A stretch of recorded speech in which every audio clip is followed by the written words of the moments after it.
What is going on, guys? Today I got me an RC car in here, but it's unlike any remote control car that you've seen out there.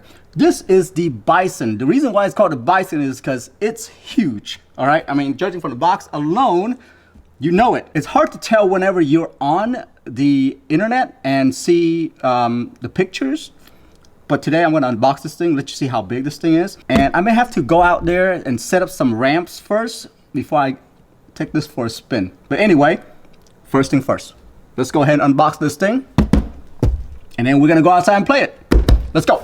Now, if you're like me, who have not been keeping up with RC cars in recent years, these things are brushless. They are incredibly fast. I mean, as soon as you hit the trigger, they just zoom, all right? So yeah, you guys, 2024, you gotta get a brushless remote control car. It is a technology that just makes these cars super fast. It's actually so fast that I can't even control it sometimes. In the bag, you got yourself the usual USB-A to charge the battery. Then there's also some screwdrivers and things like that for you to kind of tweak the car up. It's big and it's hefty as well. It's weighted, like this whole bottom feels solid. Okay, so the other things you guys probably don't know is that there's two shells for you to swap out with.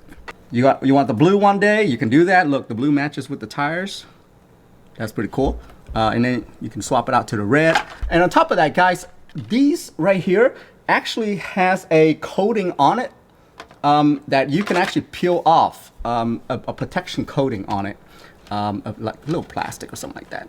Yeah, but yes, you can peel it off. I don't usually peel it off just because I know I'm going to crash this thing, so I want as much protection as possible. Okay, so this is what I'm talking about with the remote, with the trigger. You got to be really gentle with it, or else it's just going to zoom. Batteries looks like AA. It needs about 4 AA batteries. Adjustment on here, which, you know, if you're a RC car kind of guy, you know what those are. You kind of tweak up the wheels a little bit in case when you press the trigger and it kind of like steer left or right too much, then you can tweak that ahead of time and it'll kind of straighten it. This kind of alignment is, anyway, it's helpful. Okay, so let's take a look at the internal guts of this thing because that's where all the cool parts are. Okay, nothing to unscrew. Okay, it's really fast. Just pull these out. There's 4 of them. So once you pull those out, you just lift this right off and you can do maintenance on your RC car like a real professional, you know what I'm saying? Okay, so the other thing that I also want to mention before I get into this is that they do give you 2 batteries. So one of the battery is in this box right here. And then the other battery is already pre-installed on the car itself. Oh yeah, nice. There's some foam right here to kind of protect the battery as this bump, you know, as this riding. So one of the recent things that I've been seeing in these RC cars is that these guys get heat up really fast because it's spinning so fast. And so what they've done is they put in a lot of heat sink. So you see these right here, this is heat sink, and then there's actual fan on this thing right here to keep this thing cool as you're driving it. So yeah, this fan is actively going as you're driving this thing, which is amazing to me.